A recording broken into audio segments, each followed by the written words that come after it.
উচ্চ মাধ্যমিকের সফলদের অ্যাকাউন্টে খুব শীঘ্রই ঢুকছে 10,000 টাকা।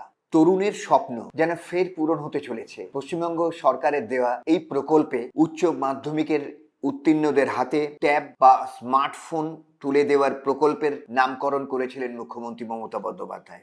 করোনা পরিস্থিতিতে গত 2 বছর অনলাইন পড়াশোনার সুবিধার্থে ছাত্রছাত্রীদের হাতে ট্যাব বা স্মার্টফোন তুলে দেবার জন্য এই প্রকল্প চালু হয়েছিল, যার জন্য প্রতিটি ছাত্রছাত্রীর অ্যাকাউন্টে 10,000 টাকা করে পশ্চিমবঙ্গ সরকার তাদেরকে প্রদান করেছে। উচ্চ মাধ্যমিকের উন্নীতদের হাতে এবং এই টাকা দেওয়ার কারণ হিসেবে যে বলা হচ্ছে যে অনলাইন পড়াশোনার সুবিধার্থে ছাত্রছাত্রীরা উপকৃত হবেন। তাই বিকাশ ভবন সূত্রে জানানো হয়েছে প্রত্যেক ছাত্রছাত্রীর ব্যাংক অ্যাকাউন্টের তথ্য আপডেট করার জন্য। আসলে বিগত 2 বছরে এই প্রকল্প বাস্তবায়িত করতে গিয়ে সমস্যায় পড়তে হয়েছিল শিক্ষা দপ্তরকে। বিকাশ ভবন সূত্রে সেই সমস্যা যাতে এড়ানো যায় তারই প্রেক্ষিতে এই আপডেটের নোটিশ।